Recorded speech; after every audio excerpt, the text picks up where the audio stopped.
You're wearing a sweater that was selected for you by the people in this room from a pile of stuff.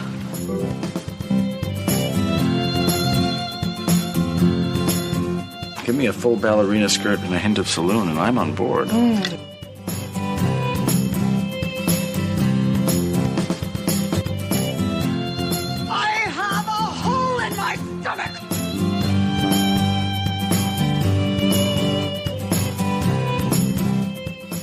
I can't go back.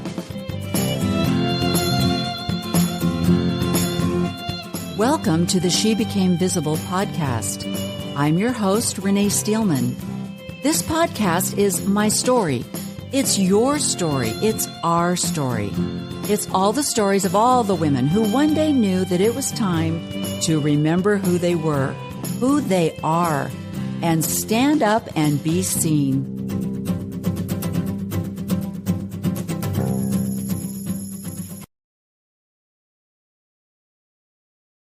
Hello, welcome to She Became Visible. I'm Renee Steelman, your host, and I have an amazing guest on my show today.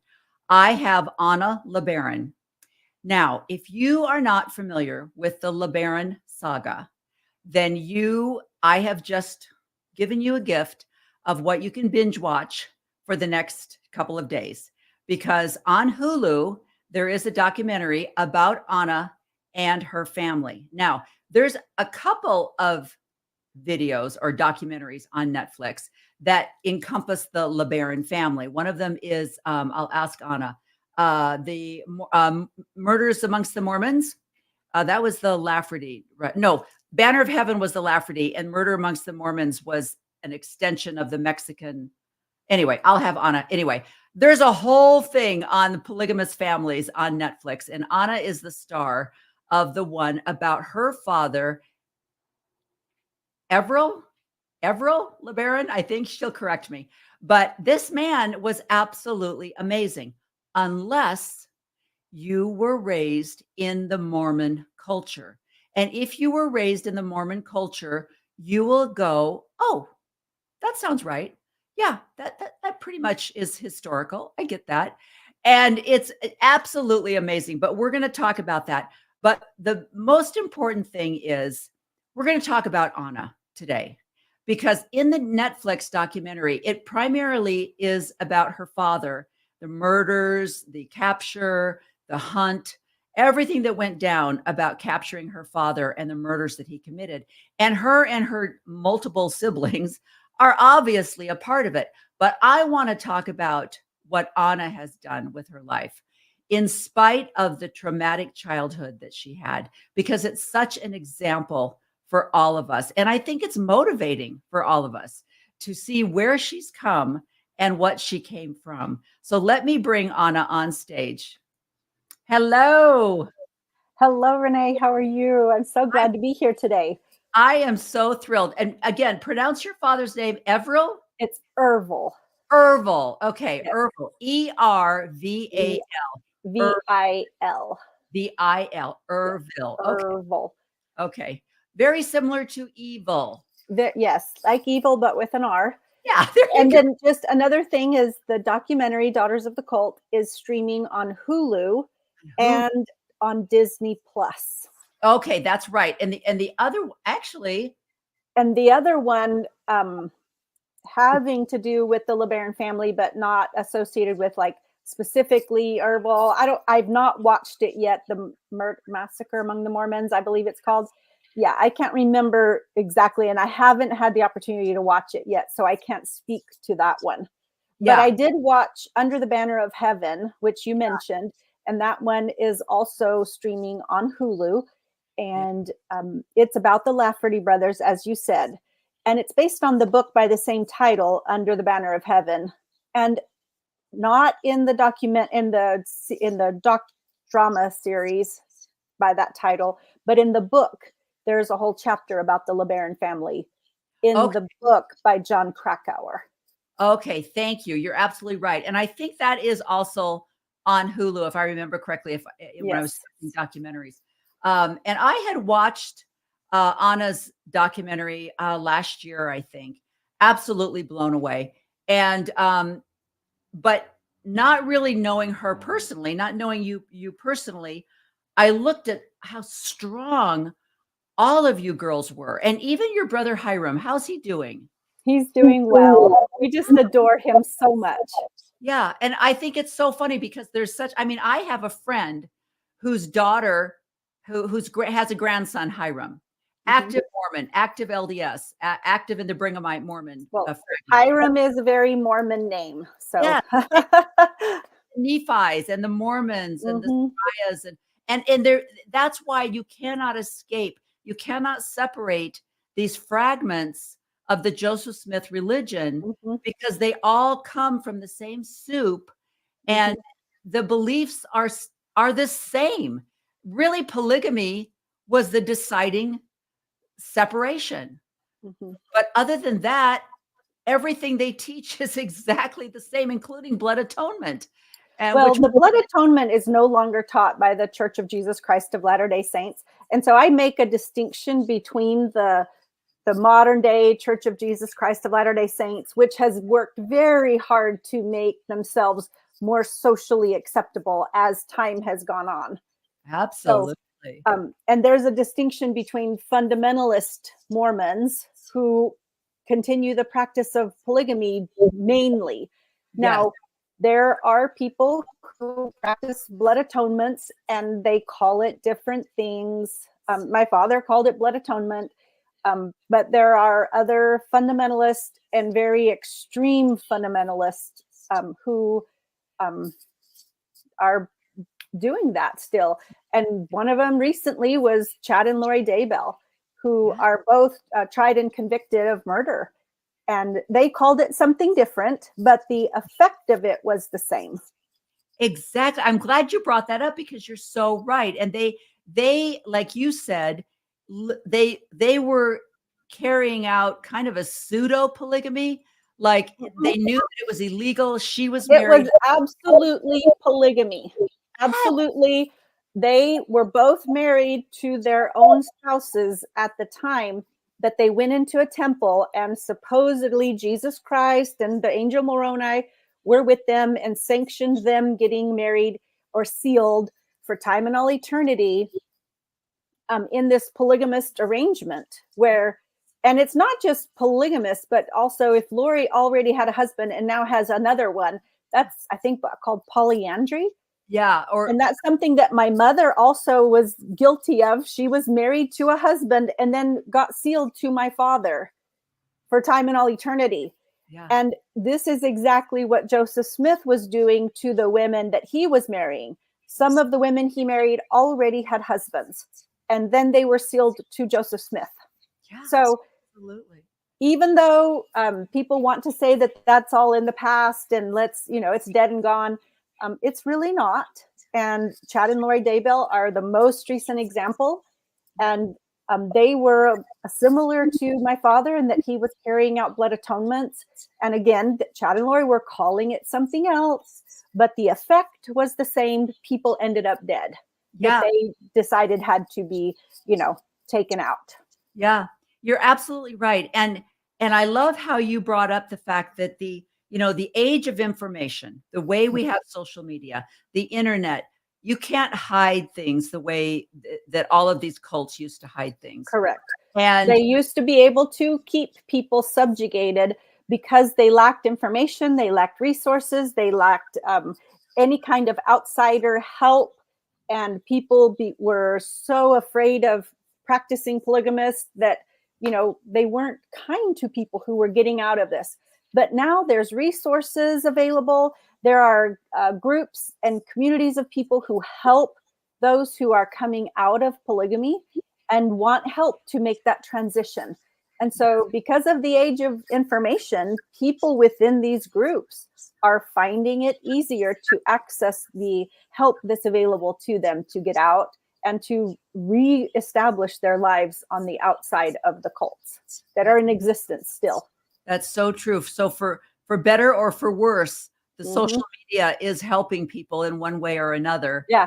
And the title of your show, She Became Visible. Like, these women are finding ways to become visible where they before the information age, they were basically invisible in our societies. We were practicing polygamists right under the noses of people around us, very invisibly. Yeah. And guess what? I'm not invisible anymore.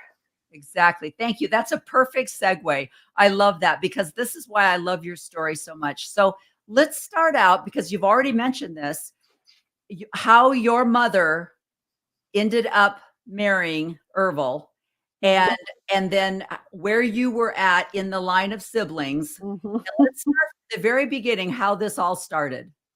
Well, my family of origin on my father's side goes back 4 generations to a man named Benjamin F. Johnson, who was the spiritually adopted son of Joseph Smith. He was his right-hand man and kind of like a scribe. He was his very close associate of Joseph Smith, who eventually spiritually adopted him in the same way that women are spiritually married to another man. You know, it involves ceremonies and special ordinances and all these things. So that was Benjamin F. Johnson. And so on my father's side, I'm a first generation monogamist. My mother was raised LDS. She and her husband at the time had 5 children. They lived in Arizona, heard my father speak, and were converted to his fundamentalist religion. And then my mother immediately fell madly in love with Ervil, who was the itinerant preacher that came to town. And Ervil had a revelation that my mother was supposed to be his wife instead of the husband that she already had. So they were sealed for time and all eternity in these secret little marriages that the polygamists do. And my mother became Ervil LeBaron's spiritual wife, or, you know, she became his 4th wife. And my mother had 5 children that she brought into that marriage, and then had 7 children with my father. And I was my mother's 10th child. And my father eventually had 13 wives and fathered 51 children himself. And I'm somewhere in the middle of that lineup. I've never done all of the math to figure out where I am in that lineup, but based on my best guesses, it's somewhere in the middle. And like I said in the documentary, polygamist math is hard. Yeah. And so it's hard to kind of get all the numbers straight so you can figure these kinds of things out. Well, and I think what's interesting is I know that your first cousin is Christine Brown, who was married to Cody on the Sister Wives TV show. Correct. And that's a perfect example of what your mother did. Legally, he's married to one person, but Correct. spiritually, he has all of these other wives. And that's what, you know, Joseph Smith did the same thing. It's like, you know, he was married to Emma, but he had all of these other spiritual wives because it was illegal, people. Yes. I know a lot of people will argue, well, it was a different time. And it's like, no, it was illegal then too. It's still illegal today. So exactly. Yeah. And that's why there's only one legal wife ever. And so yeah. But I find it interesting. And this is, I think, what I'm going towards is because of your mother's background with Joseph Smith and a belief that he was a prophet. And I don't know how much historical information she had, but this man was repeating what Joseph Smith did. And well, said. My father was actually teaching the original teachings of the Church of Jesus Christ of Latter-day Saints. So the original sacred texts of the modern day Church of Jesus Christ of Latter-day Saints, you know, including the Book of Mormon, the teachings of the prophet Joseph Smith, the Journal of Discourses, the Pearl of Great Price. There's all of these sacred texts of the church that my father knew and taught. And he was able to convert people that were part of the modern day church into his fundamentalist religion because the modern day church was no longer teaching and practicing what Joseph Smith and Brigham Young and the early prophets were teaching. Right. Right. And I think that, you know, they say, if you don't know your history, it will repeat itself. And it's amazing, even in this day and age, that people, they look at these fragments. I think I heard that there were over 400, sections of Mormonism, Right. other groups that broke off, over 400. And they all go back to some kind of a teaching that they don't think is being taught nowadays. Correct. And so but they're still following the same outline that was given by Joseph Smith. They just have a new power hungry leader that's taken over. And the fact that they can convince intelligent, wonderful, kind, loving people to believe that blows your mind. But it's so frequent that you just start going, oh yeah, I get it. It's my concern for, in this modern age isn't people that are part of the, Church of Jesus Christ of Latter-day Saints. My concern isn't for the ones who are just like going along to get along as part of that religion. My concern is for the faithful, true, believing members of that church who believe that Joseph Smith was a prophet. Yeah. Who actually believe that, because they're the ones who are susceptible to the early teachings. They're the ones like Chad and Lori Daybells and all the people who were surrounding them, because just because Chad and Lori went to prison and convicted and sentenced to life in prison doesn't mean the others that surrounded them don't still believe those things. It took a while before my father's church, if you want to call it, finally disbanded. It took a good 10 years after he was dead and gone. He died in prison.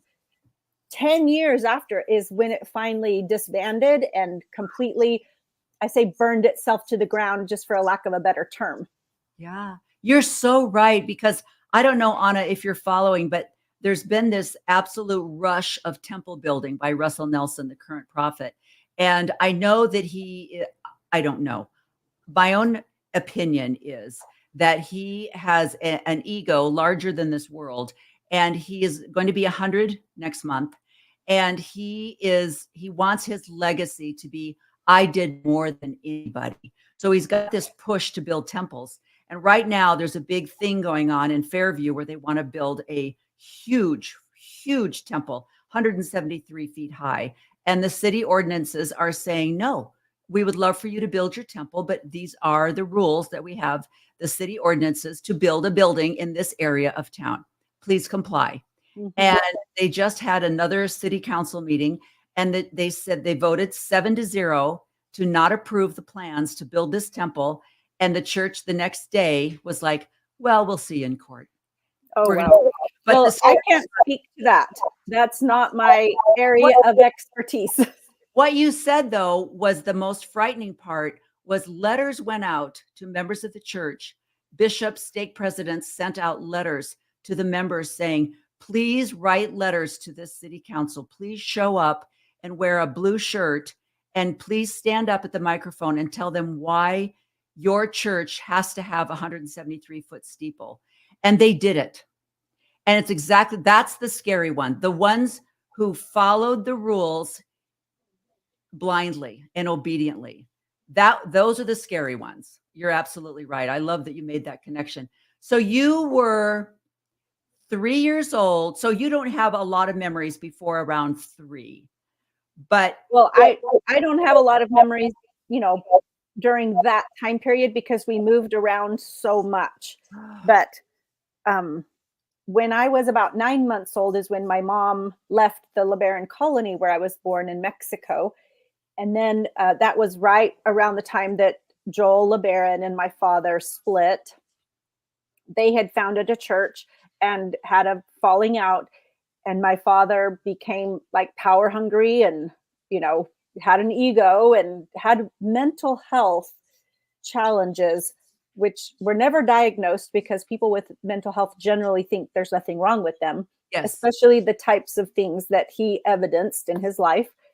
And so he never diagnosed, but just such mental health challenges mixed with this very toxic and very deadly religion and doctrine of blood atonement, which created just an enormous, he became bloodthirsty and ordered the killing of his brother. And one of his followers carried it out. It was Dan Jordan who did that one. And I was 3 years old when the first murder that my father ordered, or blood atonement, was carried out. On his own brother, who was very charismatic and very loving and had quite a following. Yes. And he was not, for some reason, that power and money thing didn't affect him, but Ervil went out and bought a Cadillac or a fancy car. Yeah. You know, it was just so indicative of what's happening now. You know, the LDS Church now is the largest private landowner in the United States. Wow. They're buying up property like crazy. And it's just, there's such a symbiotic thing going on there. So he has his own brother killed. You're 3, and you have to move. You have to leave. I mean, we moved around my entire childhood. We were constantly on the run from the law. Eventually, there were about 28 to 38 confirmed deaths that my father was responsible for. My father and Dan Jordan, who were the masterminds behind all of it. And this was during the 70s and 80s that these were being carried out. And it was the early 90s when it finally burned itself to the ground, as I said, and everyone got out. There are none of Ervil's children alive today because not everybody made it out alive. Oh. My dad had his own children murdered when it became necessary to him. Wow. So not everybody made it out alive. And we have some siblings who were part of the carrying out of the blood atonements who are still serving sentences in prison. And but the ones that are out that survived and are not incarcerated, each one of us has picked up the pieces of our lives and have carried on. And there's not anyone anymore who believed that Ervil LeBaron was a prophet. And that's something that I can be so grateful for every day. I don't have to worry about being blood atoned at all, which if that was even a risk, I couldn't have written the book or, been public with my story. Right. And you know what? That is, let me just quickly, I want to show the cover of your book. This might, all right, I'm going to put us in the background here. It's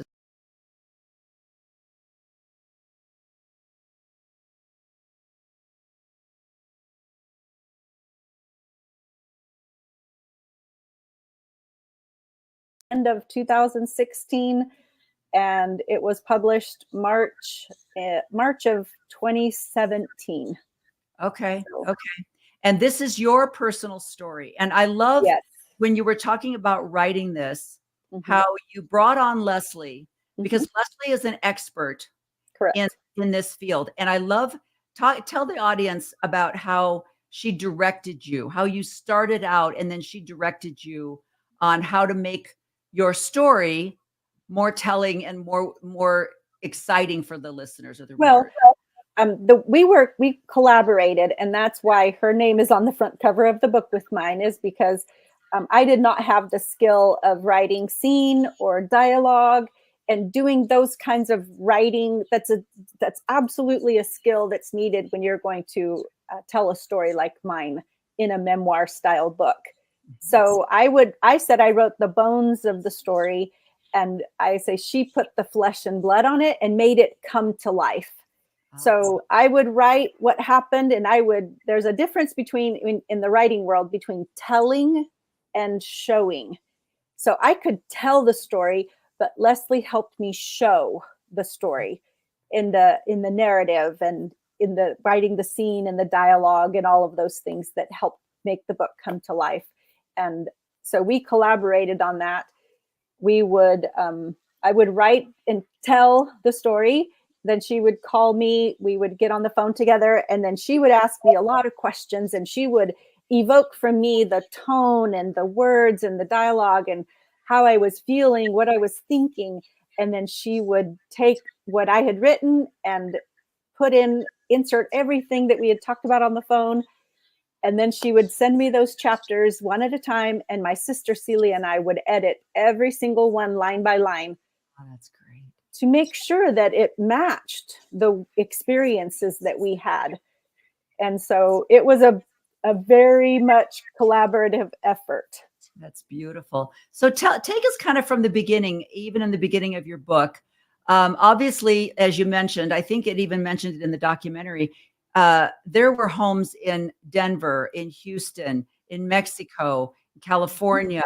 And so, was there ever a time in your life where you were put into a public school and you were there long enough to make friends, establish some kind of a community, anything like that? Um, that would have been the stuff that dreams were made of, Yeah. because we were not allowed to make friends.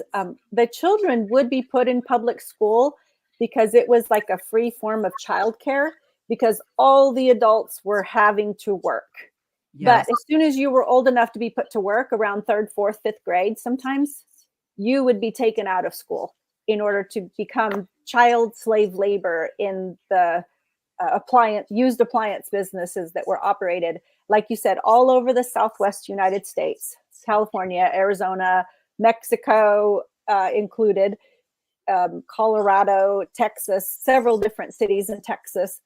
So we were all put to work as soon as we were old enough to do that. So was there never anyone that would come into the appliance store and say, why aren't these children in school, and report you to the school district? I mean, it was a different age. It was in the 70s that I was a part of that. School districts weren't keeping track of, who's enrolled and who didn't and who moved. And when you moved, it wasn't like my mom was sending our records off to the previous school, and none of that was happening. They were trying to stay off the grid as much as possible. So, and that's exactly, even today, this little boy that was killed recently in the news, and how they just, and you experienced the same thing where you had 22 children and 3 wives in one home. There were times, and again, it varied. Hiding. People came and went in the middle of the night all the time. And so when you went to sleep at night and when you woke up in the morning, the arrangement of who was in the home had changed or shifted overnight. So it was constant. People laying next to you in sleeping bags, you'd wake up and it'd be 3 different people. We wished there were sleeping bags. It was just old tattered blankets piled in a corner, and all the 25 kids or however many were there would just grab a blanket and cuddle up somewhere on the dirty living room floor. Like there was no such thing as like everybody had their own room. That was like ridiculous. Yeah. Each of the wives might have had a room, and they would keep the little babies in with them. And then all the other kids just piled up in the living room with very sparse furniture. We kept our belongings in little cardboard boxes along the side of the bedroom or the side of the living room. It wasn't anything like. Every single need that a child has was absolutely being neglected. Yeah. Emotional, psychological, medical, physical. We went hungry sometimes. Wow. We dumpster dived for food, and we were clothed with the donations that we robbed from the Goodwill boxes. Wow. So, and your mother, with all of these children, there wasn't any kind of, I can't do this. My kids need to see the dentist. They need to go to the doctor. They need vaccination. No, you sacrificed all for the kingdom of God. So everything was taken with that mindset. Mm-hmm. Everything for the kingdom of God. Yeah. And the more you sacrifice, the more beautiful mansion you will have. I guess I don't know what she was thinking. Yeah. I mean, I was 13 when I got out, so I never got really super indoctrinated, because by the time I was old enough to get into that place where I might be, they might start indoctrinating. Yes. Because of where I was in the lineup of the children, the adults were so concerned about what was happening among the adults and who was being arrested and who was being tried and who was on trial and all of those things that were happening. FBI was raiding our house in the middle of the night. Mexican police were raiding our house if we lived in Mexico. So the adults were concerned about what was happening with the adults. All the children were neglected. And so I didn't get that brainwashing, because I was just in that lineup where I was invisible. Yeah. Here is how invisible I felt. Yeah. When I ran away from home at 13, I did not expect anyone would even miss me. Oh, you weren't even worried about that. I knew that if they found me as I was walking to, where I was headed, that Right. they would get me and bring me back. I knew that. But I didn't know that anybody would even think, oh, where's Anna? Where did she go? Where is she? Why isn't she here? I Right. just felt invisible. So tell the story of how you got out. And so lucky, as you mentioned, at 13, you were Mhm. just a year away from being another wife for Yes. someone. So Yes. how did that happen?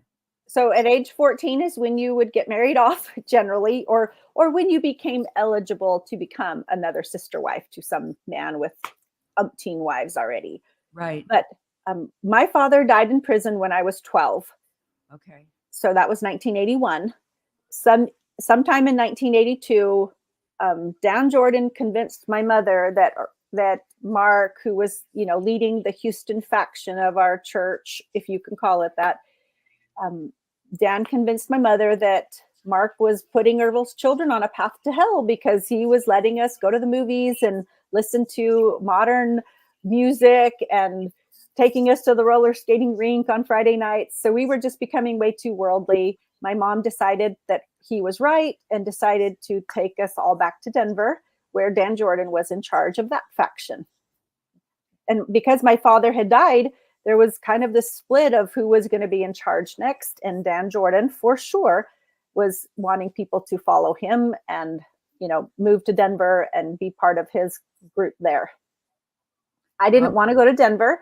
I had a history with Dan Jordan that I did not want to repeat. And that whole story is in the book, and, why I didn't want to go back to Denver. And so I decided to call my sister, who her husband was the one in charge in Houston.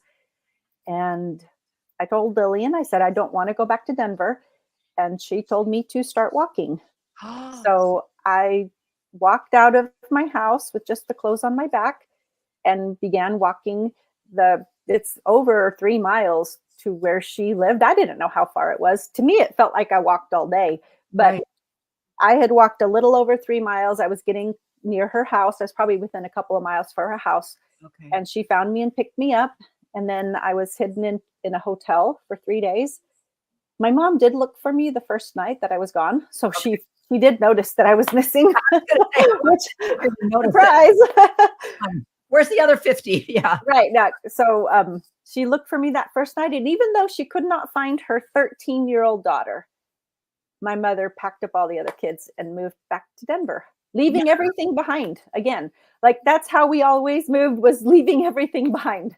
So it happened again. And I ended up just by the skin of my teeth, figuring out a way out, which I was so grateful for my sister and her husband who took me in and finished raising me. Well, and so this sister, where did she fall? Was she a stepsister or one of the 5 that or 7 that she had with Gabriel? No, she was one of the daughters of my father's first legal wife. Okay. And she was already grown because she was one of the she was one of the first ones born. So she was already grown and adult and had 5 children at that time. Okay. And how were you able, you were able to call her on a landline from the house? Right. Well, that's all we had back then. They didn't have the long phones, the little oval ones that sat on a shelf in the hallway with a long cord so you could take it into a room and have a private conversation. Yeah. Okay. I took it into the little hall bathroom and called her, and she said to start walking. So, and were you like terrified that of course I was terrified. Or somebody would hear you calling her on the phone? Yeah, I was in the bathroom calling really secretly, like, I don't want to go back to Denver, Yeah. trying not to be found out. And so, because if I had your stepsister was actually given in marriage to Dan Jordan, correct? At 14, wasn't she 14? Well, my both of my half sisters that were my mother's children from her previous relationship, were both married to Dan Jordan at the same time. No, well, both of them were married. One of them was first, and then at another later date, a stepsister and my half sister were married to Dan Jordan on the same day at the same time, and they had to flip a coin to see who was going to spend the night with him first. And that's how sacred this act was. Yeah, yeah. But again, an example that was set by Joseph Smith, 14-year-old girls, John Taylor, Lorenzo Snow, 14, 15-year-old girls. This was set by previous prophets. So in their eyes, they are following the true doctrine that was given by the first prophets that, on the earth. It's so amazing. So you get away to your sister. Your mother doesn't look for you. She throws the other kids in the car and says, I got to go. I got to leave. Was there ever, like, when she finally got to Denver, did she call your sister and say, hey, is Anna there? Well, I don't know exactly how all of that transpired and how my mom eventually knew that I was living with my half sister Lillian. I don't know how all that transpired, and Lillian never told me, but I'm sure there was communication eventually, because Mark and Dan were trying to work things out and there was communication. So I don't know how that filtered through to them, but my mom did come and try to convince me to move back to Denver. And that was a terrifying day in my life as well.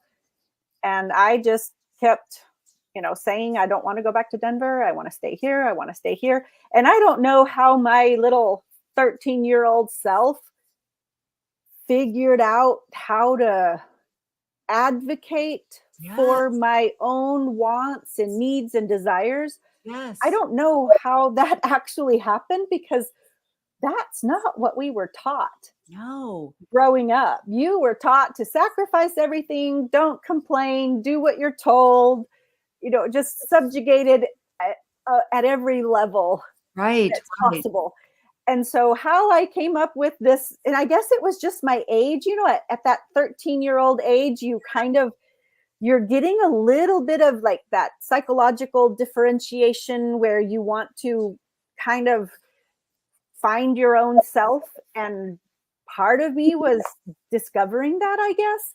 Yeah. And having lived with Mark and Lillian for long enough and been exposed to a little bit of the outside world long enough.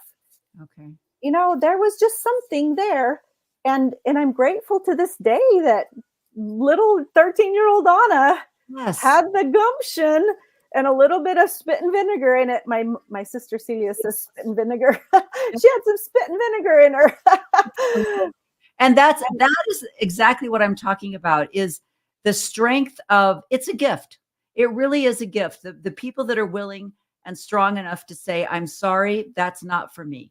Right. This is for me. I can't do this. And and in spite of what are their neighbors going to think? What are my siblings going to think? What are my aunts and uncles going to think? I know this is not good for me. I have to do this. And that's such innate strength. Yeah. It took a long time. So your sister, Lillian, put you in a Christian school. Yes.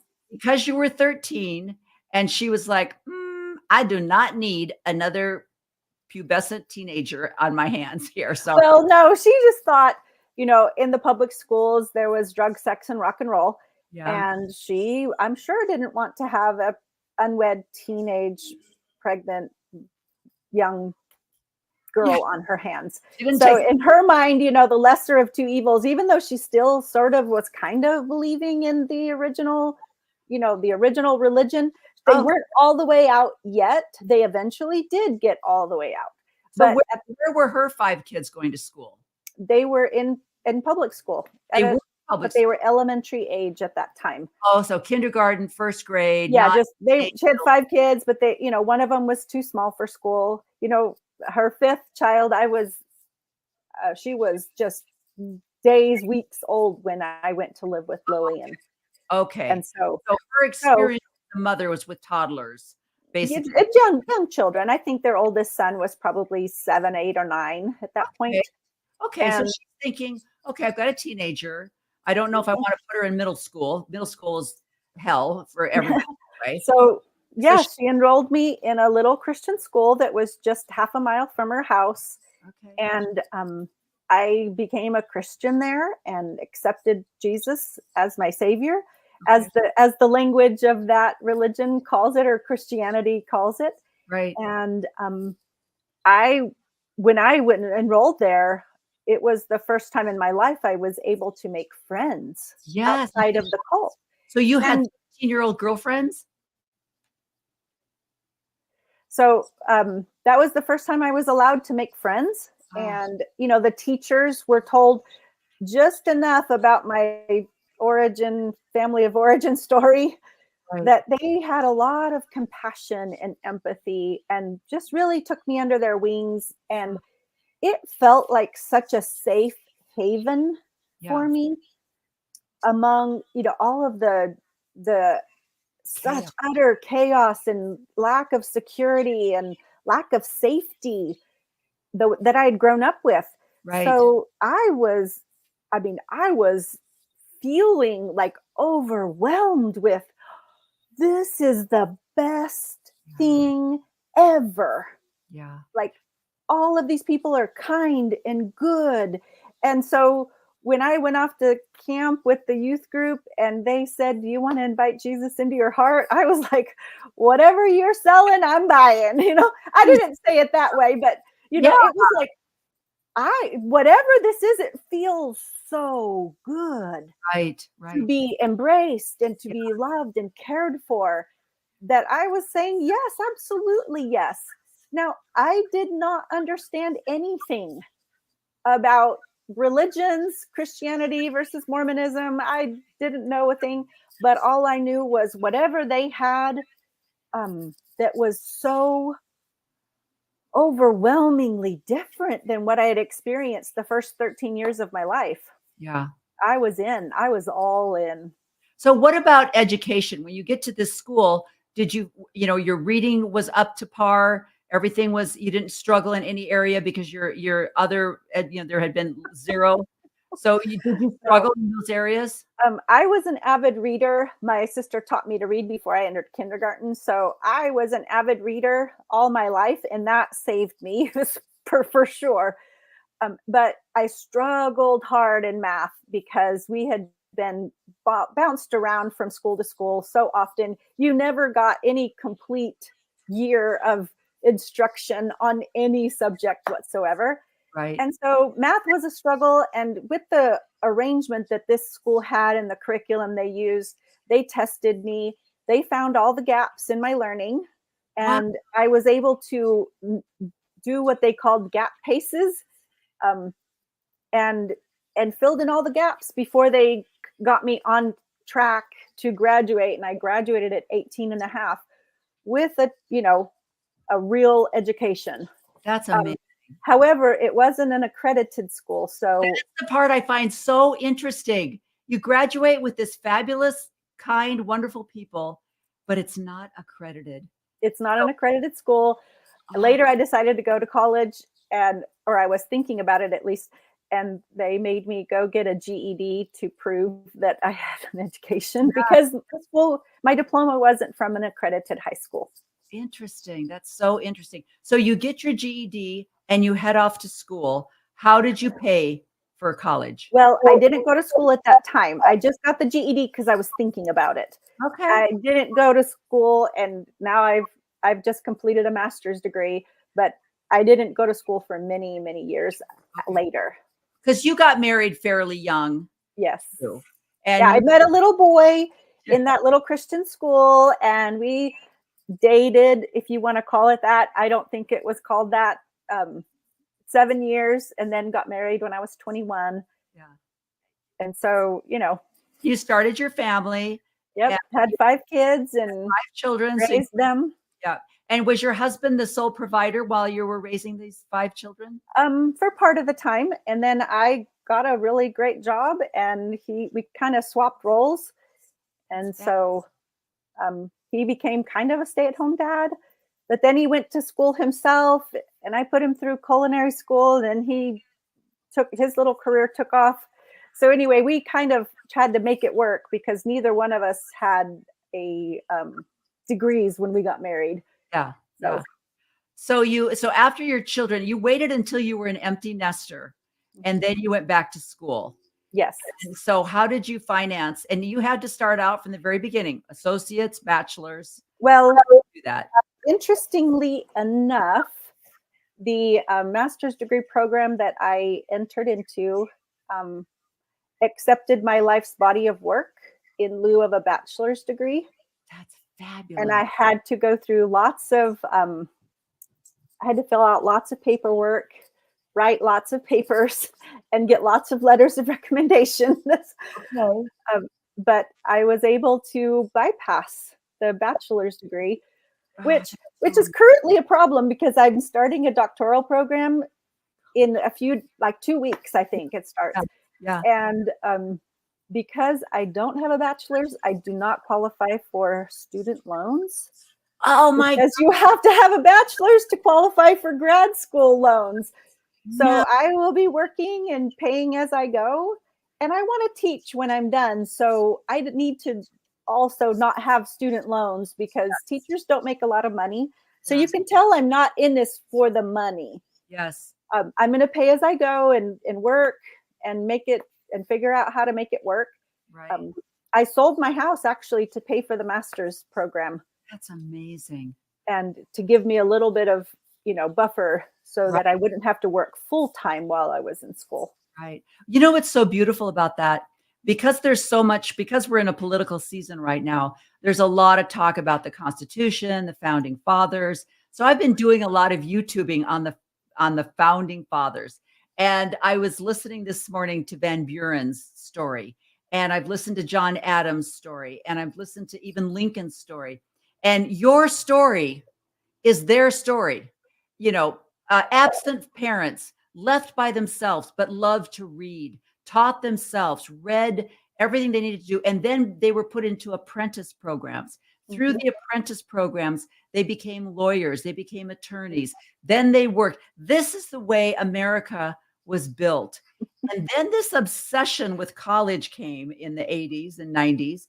And people are now $200,000 in debt for, because somehow to be a manager of the Gap, you had to have a bachelor's degree. I mean, it just completely, but I see people like you that have done it the old fashioned way through experience, trial, apprenticeship, learning on the job. That's the way it used to be. And that's where you get these people that know what they're doing. And I love that. I love that. And so I consider myself to be very, very lucky.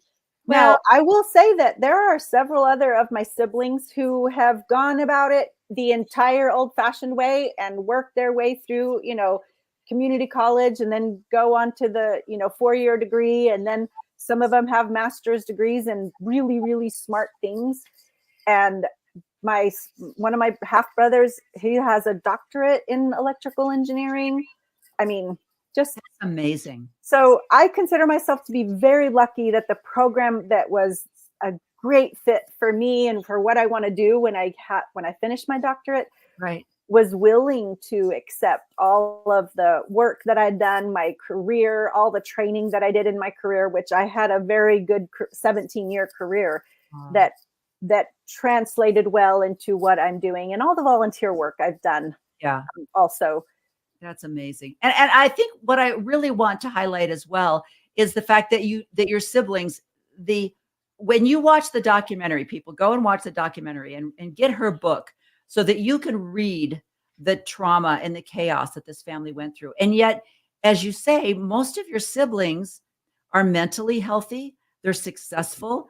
And what I find absolutely mind-blowing is that you still have a love of God and a belief in Jesus Christ, in spite of this indoctrination and the blind obedience that was given to you, that you would follow this is what God said you should do. You're able to throw that out and still accept a belief. I find that absolutely beautiful.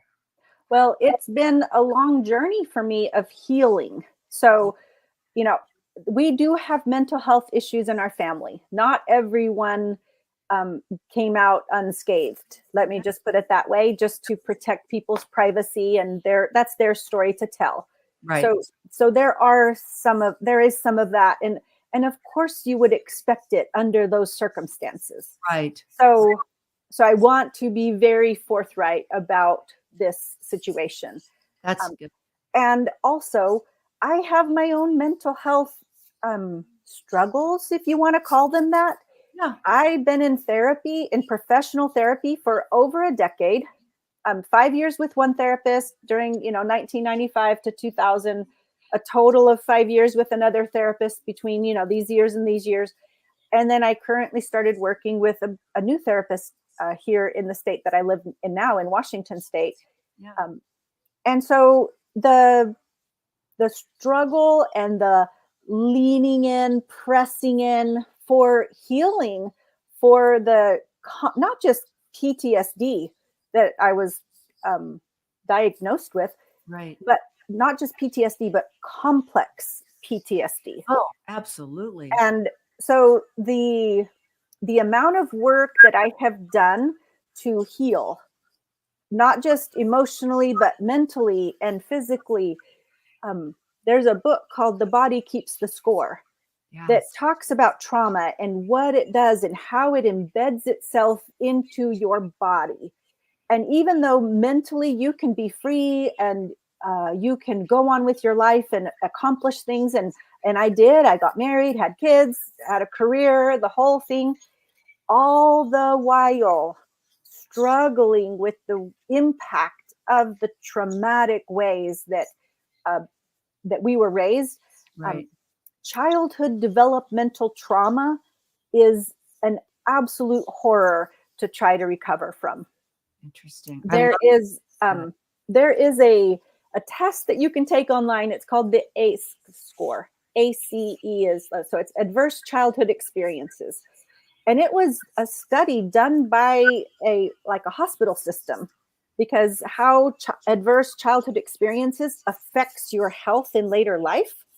They found some direct correlations between, if you had experienced A, B, C, D, there's 10 questions that you ask somebody between the ages of birth to 18, have you experienced, and then there's 10 things that they ask. And I scored an 8 out of 10. I can't believe you didn't do a 10 out of 10. Well, the reason it wasn't 10 out of 10 is because nobody was drinking or doing drugs in the cult. But that's basically the only one, that depending on how you answer one of the questions, I maybe scored a 9 out of the 10. But drinking and drugs weren't a part of the issue that we had.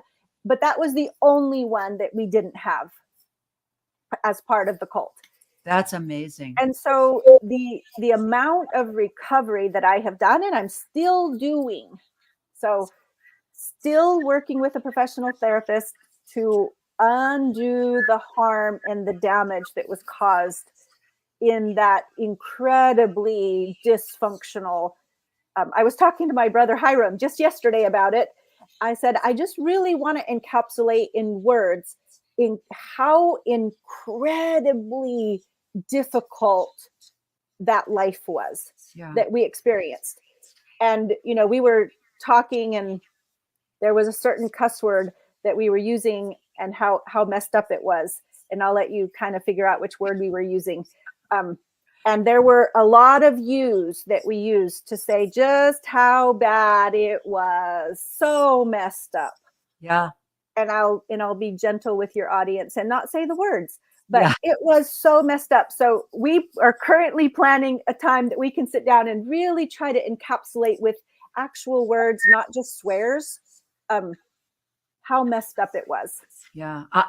I don't know. I will be interested. Do a follow-up with you, because I don't know if you can verbalize. I mean, insane and abusive. It really was. It was so toxic, and every kind of neglect you can imagine. There was abandonment involved, every kind of abuse you can think of, and probably some you haven't thought of yet. Oh my gosh. That involved in this whole life of, again, words are just, it's too much.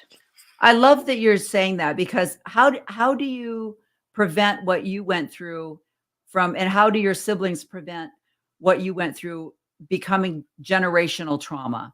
Right. What have you been able to do to prevent your children from somehow experiencing something because of the trauma that you went through and having this something carry on? Well, I made a decision early on that I wanted my children to experience a different life than the one I had. And because of the capacity that I had to carry on with my life, and again, not everybody that goes through traumatic events has that innate capacity. I somehow did. And I was able to create a life for my children that was different than the one that I grew up with. And so that's one of the things that I am most proud of. You know, the book, the documentary, blah, blah, blah. The most thing that I'm most proud of is all 5 of my children lived in the same house for like 16 years that I owned that house. They all 5 graduated from the same high school, accredited high school. Yeah. You know, and they have opportunities in their life that I absolutely didn't have. I wasn't a perfect parent because, you know, really nobody is. Yeah. But what I can say is that as my children grew up and became adults, you know, I said to them, if you decide to go to therapy, one, I'll pay for it, because, you know, that's so important to me. Is if you feel like you need therapy, just let's go. Let's not let money be the thing that keeps you from that. But also own up to the damage or the harms that I might have caused to you in the parenting process, because I came very ill-equipped. Their father was very ill-equipped. Yeah. You know, that marriage didn't last. We ended up divorced. Right. And so, you know, they, you know, experienced some things in their life that, you know, were difficult. Right. And absolutely therapy can be helpful for anyone who's experienced difficulty.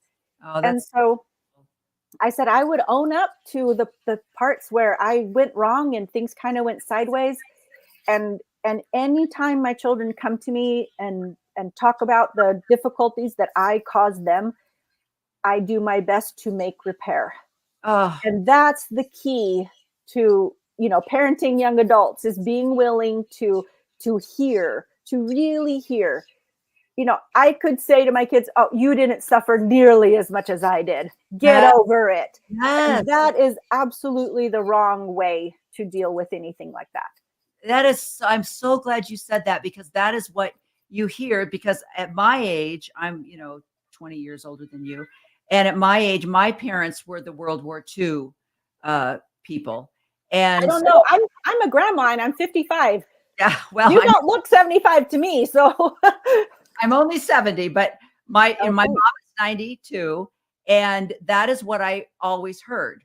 I got married at 16. I was taking care of kids. You don't even know what life was like. We never had that. I had to pick weeds and dandelions and wring the chicken's neck. And so everything was put down as, you don't know what hard is.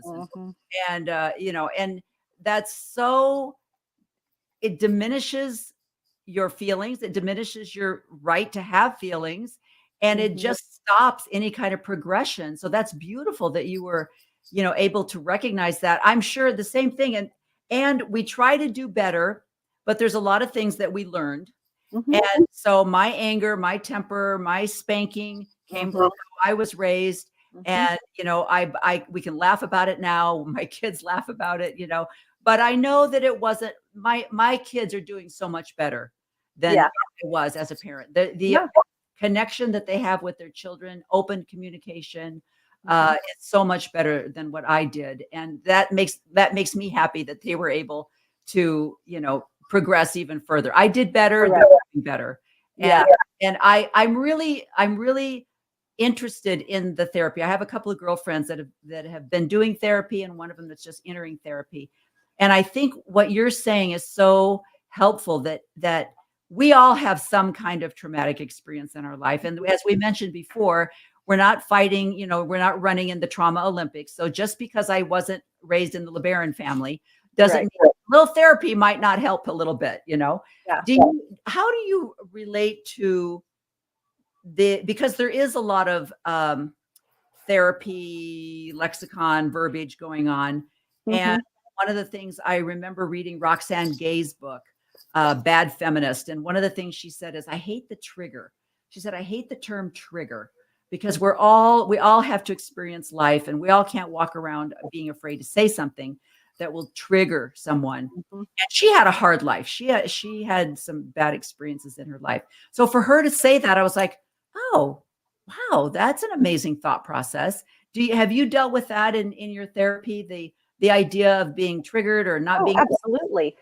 I mean, they're being triggered is an absolute, like, you can use different terms, and maybe different therapy modalities will use different terms for those, that word. So maybe there's other words you can use, but being able to self-regulate when you're triggered, that is an absolute skill that you can learn in therapy, where, like she was saying, you don't have to go around being afraid or whatever, saying the wrong thing, but there's also an element of compassion that people can have for somebody, especially if you know they've suffered. Yes. If they've experienced things, giving people trigger warnings, on content that people post online. Here's a trigger warning. There's, sexual abuse, or a trigger warning, child loss, or, trigger warnings are a kind thing to do for other people. Beautiful. And if somebody has suffered in a certain way, and it's going to be triggering for them to use certain language, it's kind to filter that in their presence. My sister Celia, that you met in the documentary, she doesn't consider herself a religious person. I limit the amount of ways that I engage in conversation about my spirituality around her. And it's kind to do that. Like, especially knowing everything that happened to her.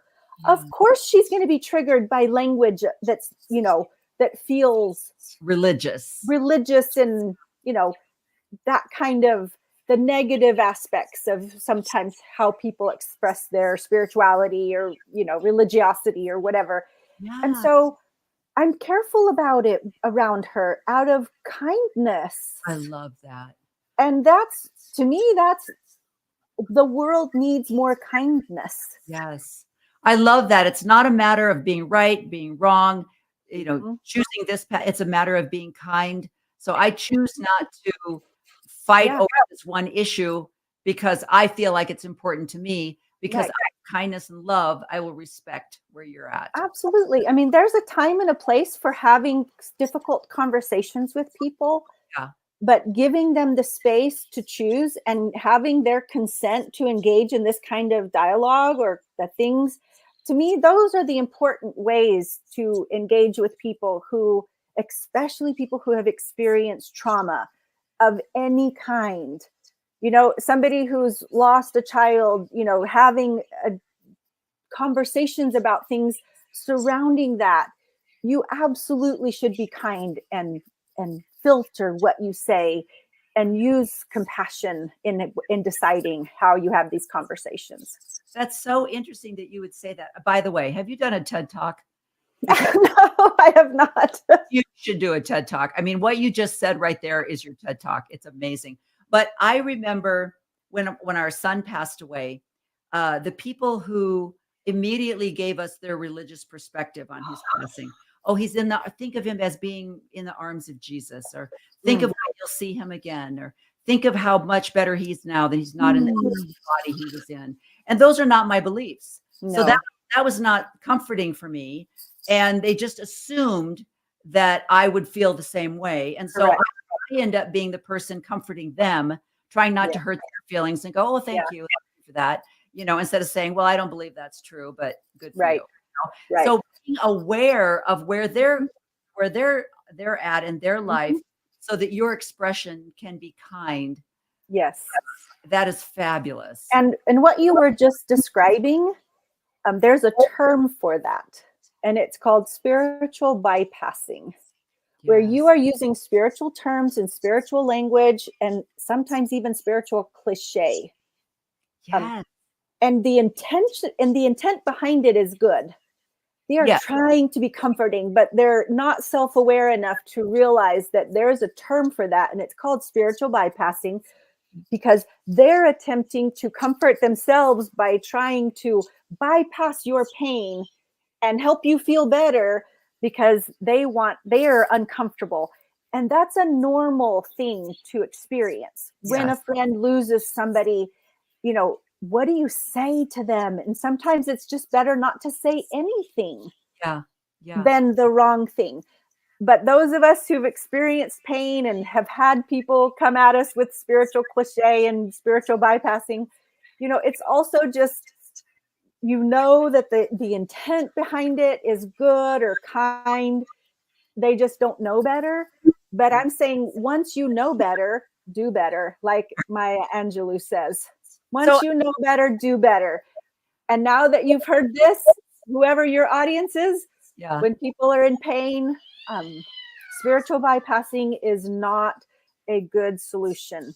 That's beautiful. And you mentioned too, the process of recovery. A lot of it involves anger, and that's a natural step in the process. And I know I've heard this 5 steps of grief, anger.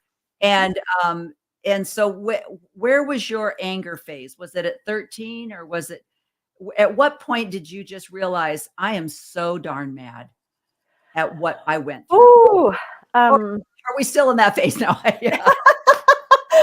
I mean, I was having that conversation yesterday with Hiram because in my journaling, because of the therapy, that I'm doing, I have a journal that I keep. It's just a notebook, but I call it my journal.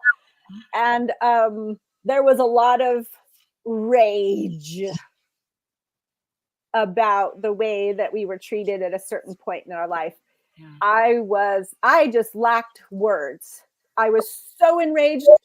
When they say our brain, you have your prefrontal cortex, and that's where your thinking brain is, where you make decisions and plan, and you can think straight and have logic and reasoning. When you're triggered, let's use that word. When you're triggered, this brain goes offline and everything goes back to the amygdala, where you can't reason with somebody who's been triggered. They're in their fight or flight response, which is in the back part of the lower part of the brain. And that's your fight and flight response. When somebody is what they call flip their lid, that's a little psychological term. If somebody's flipped their lid and they're triggered, then you can't reason with them. Have you ever tried to tell somebody who's flipped their lid to calm down?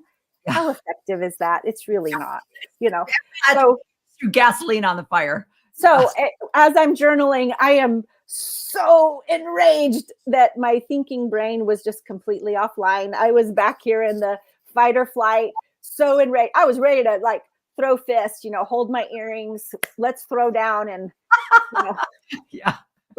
now I wasn't doing any of those things. I was putting all of that energy.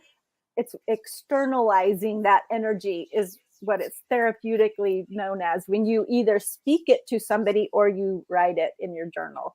That's beautiful. So I was externalizing all this rage that over the injustices that we experienced as a 9-year-old girl, specifically this little era of my life. And I lost connection to my prefrontal cortex and couldn't find words to describe just how angry I was about it. Wow. I can't imagine. I'm all activated right now, just telling you this. Yeah. And so this is going to be part of my therapy session now, being able to externalize by sharing this story with you. When I was 9, we were left in Mexico with strangers that were part of my dad's cult, strangers to us. Hiram and I were left with this couple, and we didn't know who they were. We were left there a long time. I was left in Mexico over a year, and we got bounced around in Mexico a lot. But for the period of time that I lived with this couple in Mexico, I was 9. I would get sent downstairs to help the lady that lived below us. And I would work all day for this woman, and she would pay this couple my wages. I was 9, working all day to help this lady, and they would use that money to buy food for the household. And then, not just that, They would bake these cakes, and I would take a plate, put with the cake on it, frosted, and go door to door in Mexico by myself as a 9-year-old blonde American girl, Right. going door to door selling cake slices. Wow. We would paint these rocks, and I would go door to door selling paperweights. Yeah. And the money did not come to me. I didn't get to save up that money. Right. I got none of it. And again, this is what I was journaling about yesterday, and so enraged that I was their little child slave, and neither one of them had a job, and I was working. Yeah. They had 3 kids, I think 2 or 3 kids, and I was working. Right. Right. That just, Oh, I can't imagine. I can't. And when you look at 9-year-olds today, and you look at what a 9-year-old is supposed to be going through at that age, or what a 13-year-old girl is supposed to be, laying on her bed looking at Teen Beat magazine, wondering where she can go to, Forever 21 and get a t-shirt for $3.99. And that's what 13-year-old girls should be worried about. You were worried about escaping a cult, so that for your safety and for your virginity and your health and your freedom at 13. Most So- girls, so yeah.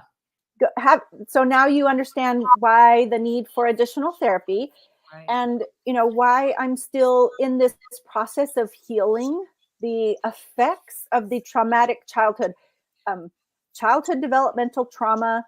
You can just search that term, and we missed out on so many developmental milestones just because we didn't have the appropriate caregiving. That just basic caregiving was just not even a thing. And there's so many things that they know now about, by the age of 2. Yes. Developed by the age of my husband, for example, is blind in one eye, because if you don't get some kind of optic care, if you have poor vision, by the time they're 8, the brain will shut off and say, oh, I guess we don't need that eye. And so it's literally nothing wrong with the eye, but the brain has shut off. So he has no depth perception in that one eye because he didn't get glasses. Yeah. He didn't get glasses before the age of 8. I mean, there's so many silly little milestones that if they don't crawl by a certain age, if they're not doing this by a certain age, and then like you were saying, nutritionally, you're not getting the nutrition that you need for proper brain development. I mean, there's so many things that go into that childhood neglect. There's just, it was just so much. It was too much, really. It really was. And so I consider myself to be really lucky that I came out with the capacity to want better, to want to make better choices for myself, for my children eventually, and eventually get to the point now where I'm at now, where I'm on the other side. And even though I'm on the other side of that healing process, the healing still continues. And I feel like in this day and age now, we should normalize saying I'm seeing a therapist. Yes, I love that. I'm going to do that, because I really have. That's the beauty of friendships and people like you, that you can confirm a thought that you have. It's like, you know what? I think I need therapy. And like I say, because especially nowadays, we don't have quilting bees. We don't all get together with our coffee clutches with our neighbor girlfriends and shoot the bull and complain and get it off our chests. And so there is a lot of pent up frustration that we don't have the skills, just like your editor that helped you with your book. I am not a professional therapist. I don't have a psychology degree. I need someone with professional knowledge that can help me just be a better person, be a happier person.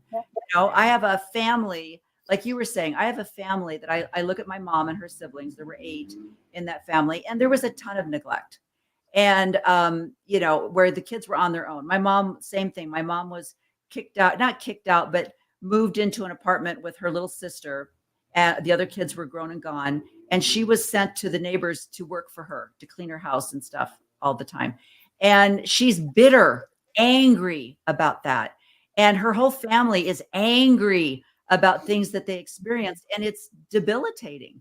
And it's through generationally, where that anger, instead of being able to express your frustration, you're just angry. And that's your emotion. And I don't want that to be my emotion. Right. I don't want that to be my legacy. Yeah. And therefore the therapy and a place where I can safely really get to express that. And so that I'm not causing harm to the people around me with that anger. I get to express it in a healthy way, in a place that's safe. And so for any of your listeners who are thinking, well, maybe I should find a therapist, sometimes if you have insurance, you can call the insurance company and say, is mental health included? And then if they say yes, you can go online and find a therapist that, takes new patients. You can decide, male, female, in a lot of cases, if you have insurance. But if you don't have access to insurance, if you have access to a college or a university that has a counseling program, they often need their counselees and the ones in training. They need people to practice on. Right. And so they offer sometimes free or at very low cost, $10, $15 a session or whatever, where you can meet with somebody who's being trained to become a counselor. And what I tell people is that the vast majority of the help and the good that comes out of therapy isn't what the therapist says to you, even though those things are helpful and that guidance is needed. The vast majority of the good that happens in therapy is what you are saying to the therapist. That's amazing. Being able to externalize your story. When it's internalized, let's just say, my 9-year-old self that was in Mexico selling cake slices door to door, and I have a lot of anger about that, that mistreatment. When it's internalized, it's my 9-year-old self who is experiencing those things and re-experiencing them. Once you externalize it in a journal or speaking it out to a therapist specifically and hopefully, you're like whatever age you are, I'm 55. So my 55-year-old self gets to see these things and process them in a new way, so that those things that happen to you at young ages can be processed in a way that gets to put them in the past instead of them continuing to affect your day-to-day life today. So if you don't have access to any kind of therapy, I would suggest sitting down with a safe person. There's a book called Safe People. If you want to know, okay, how do you know who's a safe person? Yeah. There's a book called Safe People, and you can read that book and take from it what you will and make decisions from that. But even just sitting down with a really good friend who is a safe person and saying, I've never told anyone this. I'm going to externalizing it in that way. The link, because that's beautiful, because that's the scary part for a lot of people, that they don't feel as though they have a safe person. Right. And we're taught to mask those things. Right. And to, I've had so many people, when I share my story publicly, come up to me afterwards and say, and whisper things in my ear. I've never told anyone this, but da, da, da, da, da. And they fill in the gaps. And then it's because they recognize, like, oh, somebody in this world is going to understand the level of pain that I've been through. Right. And so I always just get to whisper back in their ear, the healing process has begun just with you saying this out loud. Yes. That's so brave of you to say it out loud. And now would you consider going to see a therapist? Like we need to normalize talking about the therapeutic value of going to see a counselor or talking to people, talking to our girlfriends. And in addition, normalize talking about sometimes needing medication. Okay. To help you with your mental health or mental stability. That's perfect. There's no shame in taking a medicine for your heart problem. Yeah. Or for diabetes or whatever condition you have that's going on with your body. Right. Like, no, I got to go take my pill for whatever it is. Nobody is shaming anyone for seeking medical help and taking pills for whatever medical thing is going on. Right. Let's normalize not shaming people for needing help with whatever's going on with them. That's beautiful. You know, anxiety, depression, all of these things, sometimes medication can help. Right. And I love that. And with that message, I want you to tell everybody, where can they get your book? I'll put up, before we close, I'll put up another picture. The Polygamist Daughter. Mhm. And then Watching the Cult on the Daughters of the Cult. Daughters of the Cult on Hulu or Disney Plus. Yeah. So the book is available anywhere books are sold. Okay. It's even online, on Amazon, used sometimes, if you're lucky. Even public libraries, if they don't have it on the shelf, they can bring it in for you. It's on Audible. So if you enjoy Audible books, I read the Audible edition, and it's part of the Audible Plus library. So you don't even have to spend a credit to listen.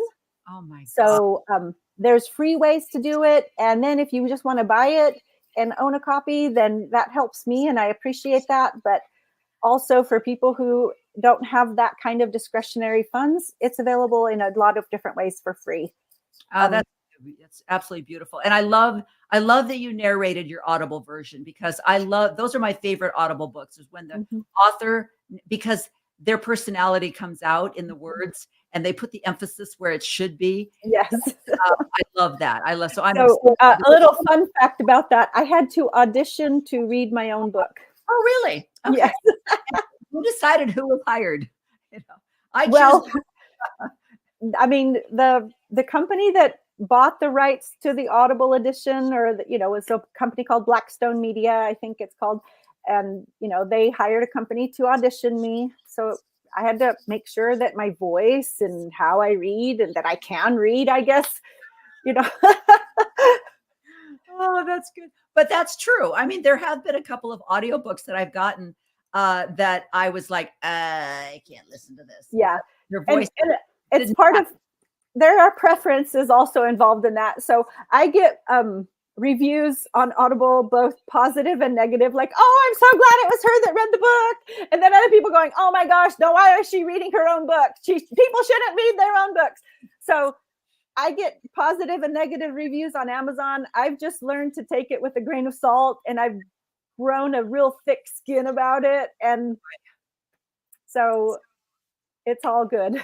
Yeah, absolutely. Well, thank you so much, Anna. I'm absolutely thrilled to have you on the show. And I think your message, it's going to fall on people in many different ways. And hopefully it will be helpful for wherever people are in their journey. But I love, if you don't get anything else from the message, I love the fact that if you just say it out loud, that's the first step of healing.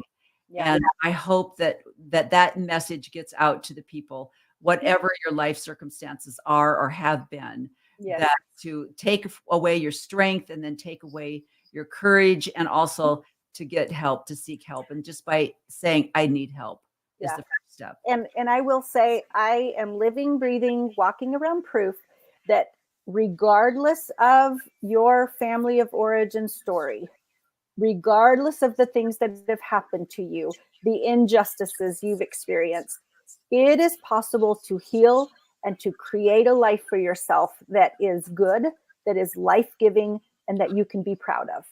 That's beautiful. Thank you so much. Well, you have a great week, and good luck with your doctoral program. I'm so impressed. You've just motivated me to get off my tail and do something, because I just decided, I've struggled going to school because same thing, raising children. And now that I'm a complete empty nester, my only trouble is now I'm just retired and lazy. And I'm like, I don't know, do I want to go someplace at 9:00? Maybe, Listen, I look forward to that, but that's not the season I'm in right now. And I'm happy in the season I'm in.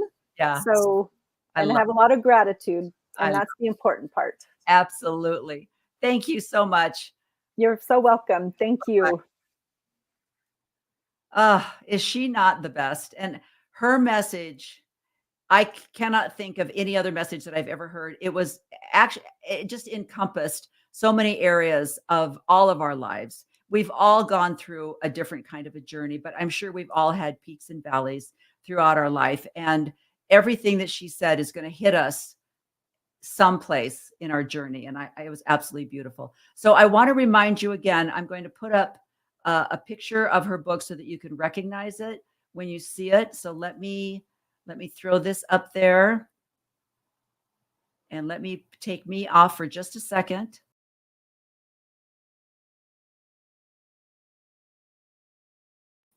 The Polygamist Daughter is her book. So really, I this is what I like to do. I like to get the Audible version, but then I always end up getting a hard copy because there's always going to be something that I want to highlight, that I want to copy, paste, and share. And so I end up getting both. But I love the audio version so that I can walk or take a hike or be cleaning the house or whatever, and I can still get my books in. So I'm definitely going to be downloading that today, and I hope you do as well. So have a great week. I hope you enjoyed Anna's story. Also, watch the documentary on Hulu. It's absolutely fascinating. And I think what's fascinating about it is that this all happened in the 70s and 80s. And it wasn't that long ago. That's when I was having my children. My children were all born in the 70s and 80s. So it wasn't that long ago. And to see how successful these people are in their journeys from the neglect that they went through is absolutely inspiring. So thank you so much for joining me today. And I will see you again next week on She Became Visible. Bye-bye.